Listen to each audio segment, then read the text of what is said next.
The learning objectives for this chapter are making ship officers aware of the increasing risk of piracy at sea and some points about how to deal with this increasing problem.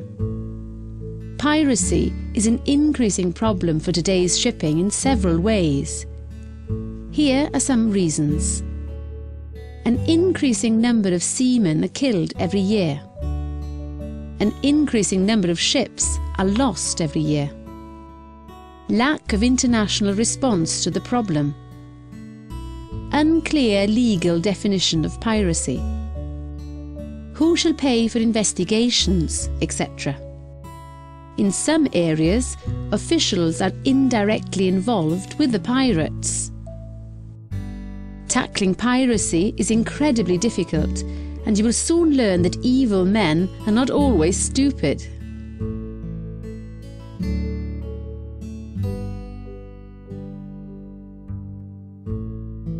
The officer on watch of a ship that is likely to operate in waters that may present a risk of attack by pirates or armed robbers should be familiar with the International Shipping Federation (ISF) publication, Pirates and Armed Robbers, a Master's Guide, and IMO Resolution A584, Measures to Prevent Unlawful Acts which Threaten the Safety of Ships and the Security of their Passengers and Crews.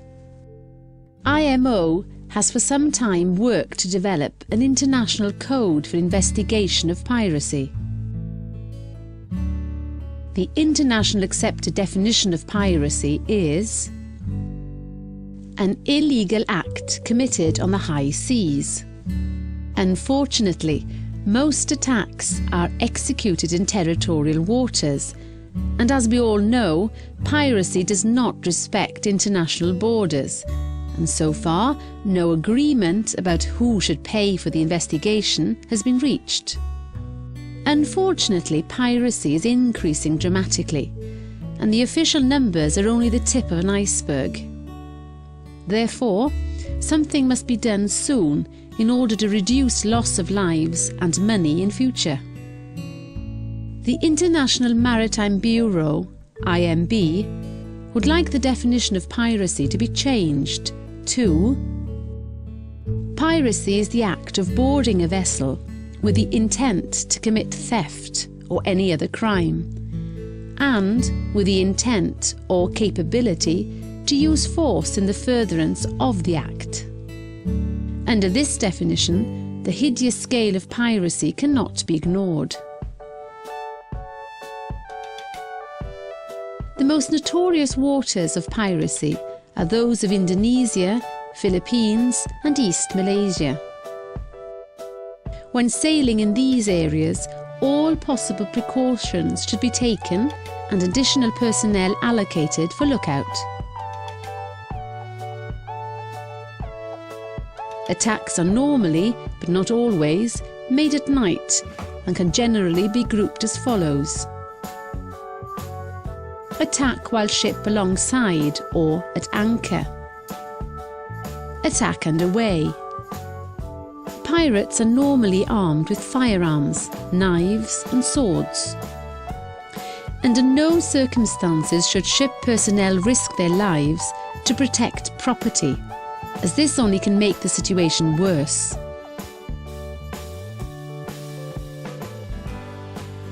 When the ship is at anchor or alongside, strict control must be maintained at all gangways and accesses, allowing only those who are identified and authorised to board. At night, all upper deck lighting should be on, and extra lighting should be rigged in such a way that no dark areas appear around the ship. Patrols and watchmen should be maintained on the upper deck throughout the hours of darkness. Whenever possible, passage of dangerous areas should be made in daylight. Maximum safe speed should be used in pirate waters. A good radar and visual watch should be maintained. Be careful to give a wide berth to small stationary objects or boats, particularly if they show no light at night. Patrols and watchmen should be maintained on the upper deck throughout the hours of darkness. They should be equipped with radios and should have easy access to a charged fire hose on deck.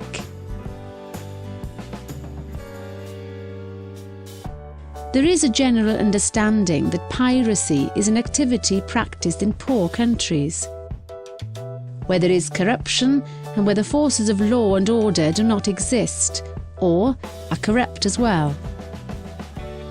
Sea staff do not expect well-organised attacks in European ports.